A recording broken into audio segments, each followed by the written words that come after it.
Hello friends, welcome to you and me. हम लोग पढ़ रहे हैं फाइनेंशियल अकाउंटिंग, जिसके फर्स्ट चैप्टर में हम लोगों ने डिस्कस किया था अकाउंटिंग का मीनिंग। उसके बाद हमने सेकेंड चैप्टर डिस्कस किया, जिसमें हमने कॉन्सेप्चुअल फ्रेमवर्क ऑफ अकाउंटिंग पढ़ा, कॉन्सेप्ट्स क्या होते हैं, एजम्पशंस क्या होती हैं और इसके अलावा प्रिंसिपल्स क्या हैं। आज हम बात करेंगे double entry system of book keeping की, कि किस तरह से हम अपने अकाउंट्स को मेंटेन करते हैं। हमने बुक कीपिंग के बारे में पढ़ा, किस तरह से बुक कीपिंग में हम डबल एंट्री सिस्टम को यूज करते हैं। तो आज का चैप्टर पढ़ने के बाद आपको किसके बारे में पता लगेगा? You will able to understand the meaning, features and advantages of double entry system, know the meanings and types of accounts, identifying the accounting rule। ये चीजें जो हैं वो आज के चैप्टर में हम डिस्कस करेंगे। तो जो बिजनेस ट्रांजैक्शंस हैं वो हर पूरे दुनिया में अलग अलग तरह से होता है। कोई किसी तरह से अपनी बुक्स ऑफ अकाउंट्स को मेंटेन करता है, कोई दूसरे तरीके से। तो ये जो बुक्स ऑफ अकाउंट्स है, ये आज से नहीं, ये बहुत पुराने समय से हो रहे हैं।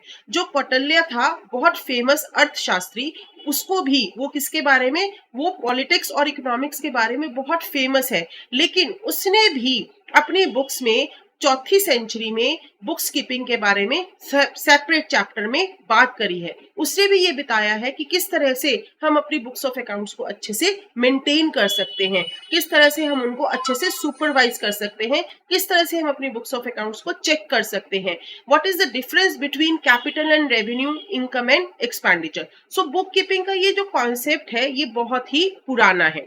एक्चुअली में जो डबल एंट्री सिस्टम है, वो बिजनेस वर्ल्ड में इटालियन मर्चेंट नेम्ड लुकास पाइकोली इन 1494 की सदी में आया। दो the system was established in Italy, but it was famous. ये जो सिस्टम था, ये हम मान लेते हैं कि ये जो सिस्टम था, ये इटली में 1494 में आया, लेकिन ये जो it was perfected in England, लेकिन ये कहाँ पर ज्यादा अच्छे से यूज किया गया? ये इंग्लैंड में ज्यादा अच्छे से यूज किया गया, और other European country during the 18th century. और दूसरी यूरोपियन कंट्रीज में ये कब आया? After the industrial revolution.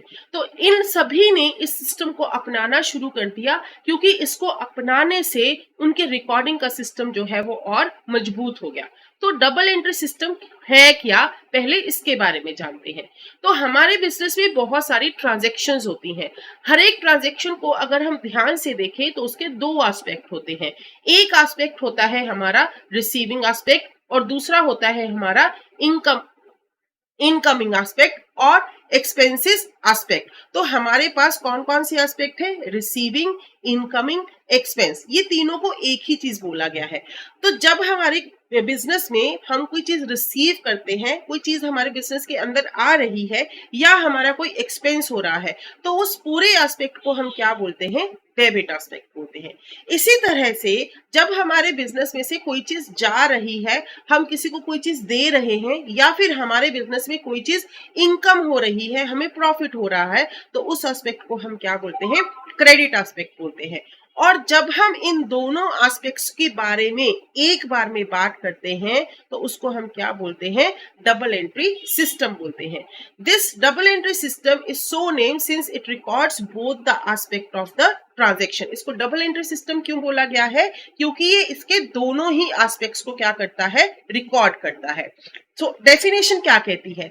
According to J.R. Bartleby, every business transaction has two fold effect. कि जितनी भी हमारी ट्रांजेक्शन है, उसके दो फोल्ड होते हैं, उसके दो इफेक्ट होते हैं। वो दो अकाउंट्स को क्या करता है?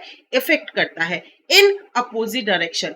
अपोजिट डायरेक्शन का मतलब कि अगर एक चीज हमारे पास डेबिट होगी, तो दूसरी चीज हमारे पास क्या होगी? ऑब्वियस है, वो क्या होगी? क्रेडिट होगी। अगर एक चीज को हम जमा कर रहे हैं, तो दूसरी चीज को हम उसी तरफ से क्या करेंगे? माइनस करेंगे। In it is the recording of two fold effect of every transaction that has given the rise to the double entry system. For each debit there must be on equal amount of credit. ये हमें क्या कहती है? ये हमें double entry system की definition कहती है। अब इसके फीचर्स क्या है? पहला क्या है? अभी मैंने आपको बताया कि हमारी जितनी भी ट्रांजेक्शन है, उसमें दो अकाउंट्स इफेक्ट होते हैं। तो यहाँ पर कितने अकाउंट होने चाहिए? मिनिमम हमारे पास दो अकाउंट है। दूसरा, हर ट्रांजैक्शन के दो एस्पेक्ट है, one is debit, another one is credit. तीसरा क्या है, it is based on the assumption, concepts and principles. ये किसके ऊपर बेस्ड है, जो कल हमने एजम्पशंस पढ़े थे, कॉन्सेप्ट्स पढ़े थे और जो हमने प्रिंसिपल्स पढ़े थे। Help in preparing trial balance which is the test of arithmetical accuracy in accounting. ये डबल एंट्री सिस्टम हमारे अकाउंट्स की अर्थमेटिकल एक्यूरेसी यानी जितनी भी हमारी क्लेरिकल मिस्टेक्स होती हैं उनको चेक करने में ये हेल्पफुल होता है। Preparation of final accounts with the help of trial balance. और जब हम ट्रायल बैलेंस को बना लेते हैं तो उसके बाद हम अपने क्या बना सकते हैं, फाइनल अकाउंट्स बना सकते हैं, जिससे हमें अपनी पोजीशन के बारे में पता लगता है। अब जब भी हम अपनी बिजनेस ट्रांजैक्शंस को रिकॉर्ड करते हैं उसके दो अप्रोचेस है, one is accounting equation approach and another one is traditional approach. तो फर्स्ट हम बात करेंगे अकाउंटिंग इक्वेशन अप्रोच की। This approach is also called as American approach. Under this method transaction are recorded based on the accounting equation. This is very famous and this is very important from the point of view of your exam. So asset is equal to liabilities plus capital, or we can say that capital is equal to assets minus liabilities. हम ये भी बोल सकते हैं, आप इसको कैसे भी लिख लो, दोनों का मतलब एक ही होगा। जो ट्रेडिशनल अप्रोच है वो क्या कहती है, this approach is also called British approach. Recording of business transaction under this method are formed on the basis of the existence of two aspects in each of the transaction. All the business transaction are recorded in the books of account under the double entry system. तो जो traditional approach है ये किसके ऊपर based है, ये हमारे double entry system की अप्रोच के ऊपर बेस्ड है। तो अब हम इसकी एडवांटेजेस और डिसएडवांटेजेस के बारे में डिस्कस करते हैं। The advantage of this system are as follow. Scientific system. This is only scientific system of recording business transaction. It helps to attain the objective of the accounting. तो हमारे business का objective क्या है? To know the profit, to know the income, to know the losses, to know the expenditure, to know the financial position. तो जब हम अपने business को इस तरह से record करते हैं तो हमें अपने आसानी से business की transactions से results पता लगते हैं।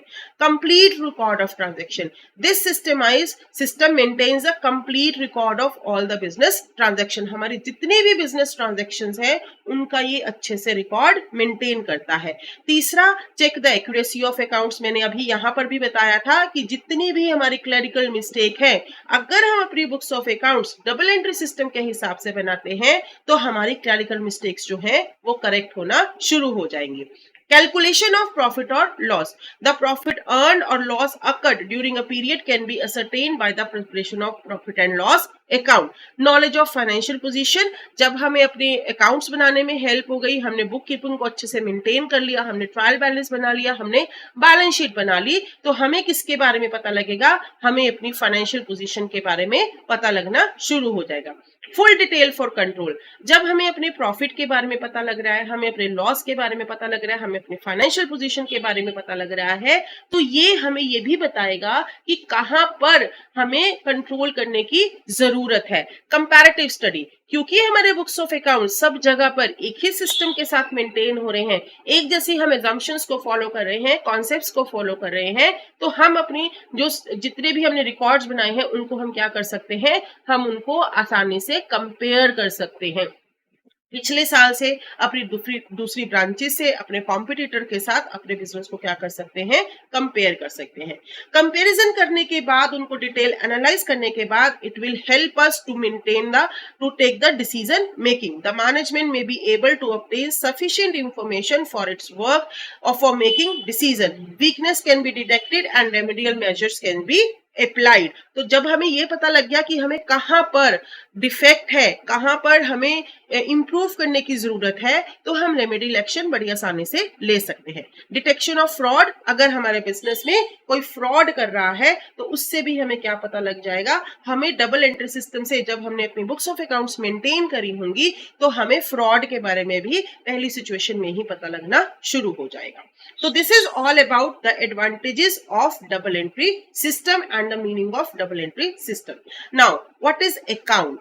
अभी मैंने आपको बताया कि जितनी भी ट्रांजैक्शंस होती हैं उसके दो एस्पेक्ट्स होते हैं, यानी उसमें एक अकाउंट होते हैं, दो अकाउंट होते हैं। It is stated that an account is a summary of relevant transaction at one place relating to a particular head.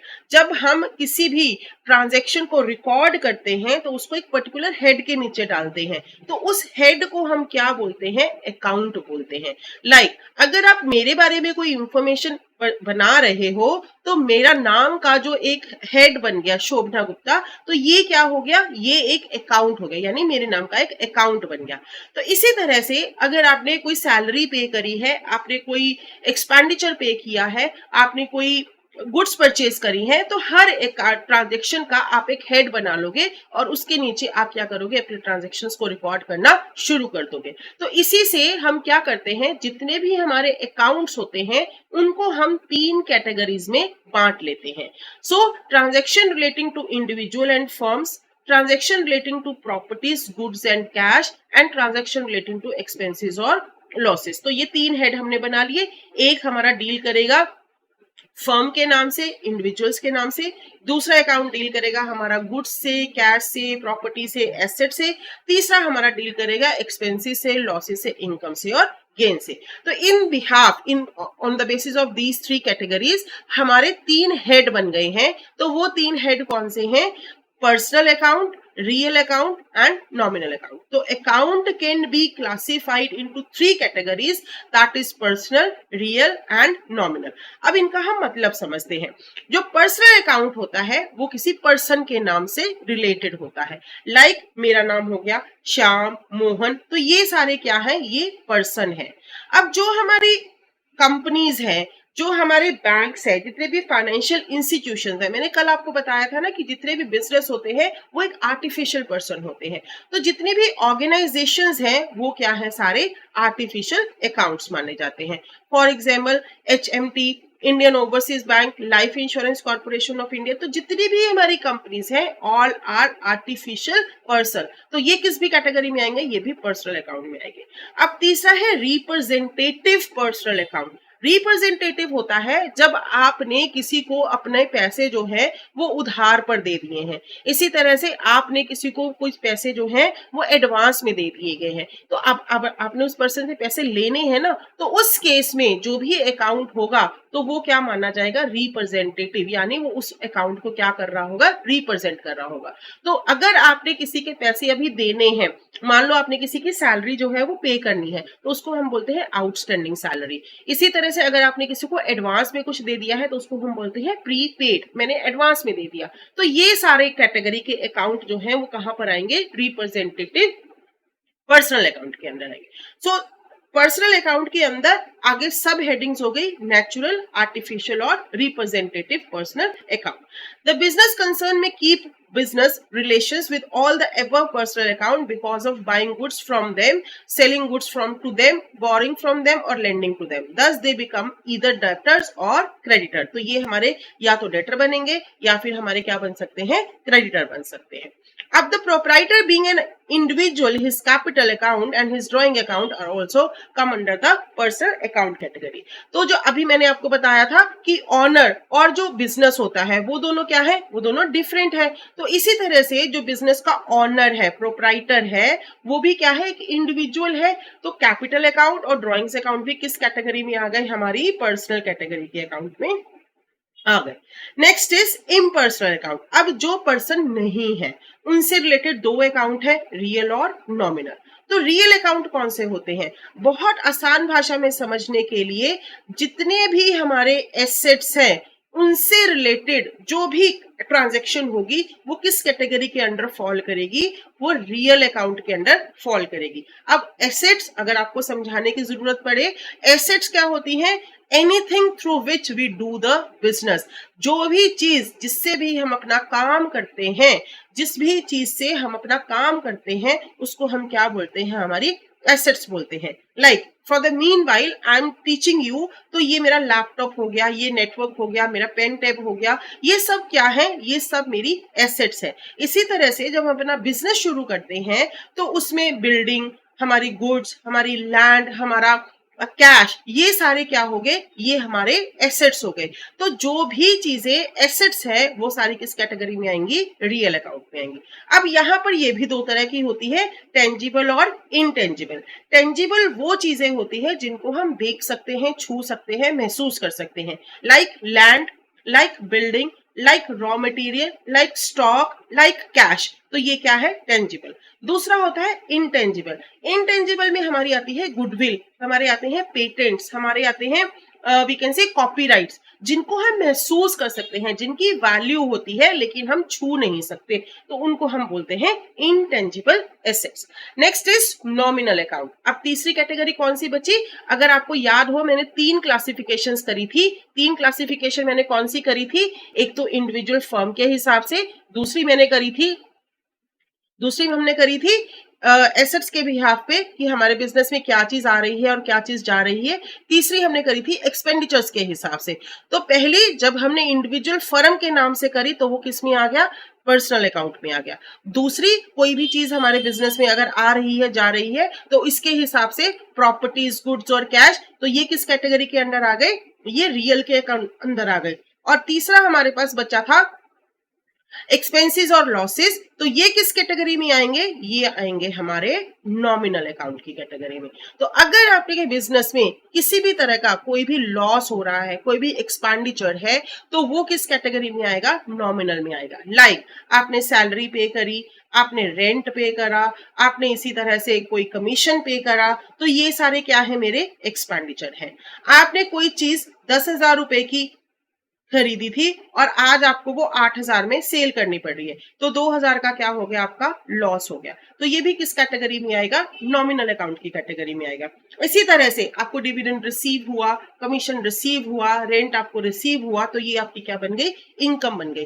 तो ये किस कैटेगरी में आएंगे? ये नॉमिनल की कैटेगरी में आएंगे। So this is the 3 kinds of accounts, that is personal, real and nominal. मैं एक बार फिर से बता देती हूँ, जब हम किसी पर्सन के बारे में बात करते हैं, हम किसी कंपनी के बारे में बात करते हैं, तो वो किस कैटेगरी के अंदर आएगा? वो पर्सनल कैटेगरी में आएगा। अगर हम एसेट्स की बात कर रहे हैं, वो आएगा रियल अकाउंट में। और अगर हम नॉमिनल की बात कर रहे हैं, तो हम उसमें कब किसकी चीज के बारे में बात कर रहे हैं? हम अपने एक्सपेंडिचर्स के बारे में बात कर रहे हैं, हम अपनी इनकम के बारे में बात कर रहे हैं। So there are certain kinds of things which I have it is written here: capital, drawing, cash, interest pay, discount, sales, outstanding, rent, Indian bank and building. आपको ये बताना है कमेंट सेक्शन में कि ये पर्टिकुलर 10 आइटम्स किस category of account में है, रियल में है, पर्सनल में है, या फिर नॉमिनल अकाउंट में है। So this is your homework. इसी तरह से आप मेरे साथ जुड़े रहिए, और अगर आपको किसी भी तरह का कोई भी डाउट है तो आप कमेंट सेक्शन में जरूर लिखिएगा और इस क्वेश्चन को सॉल्व करके मुझे जरूर बताइएगा। अगले चैप्टर में हम पढ़ेंगे अकाउंटिंग इक्वेशन को हम किस तरह से यूज करते हैं और इन अकाउंट्स के क्या रूल है। तब तक के लिए थैंक यू। अगर आपको ये सीरीज पसंद आ रही हो तो लाइक, शेयर और कमेंट करना ना भूलें।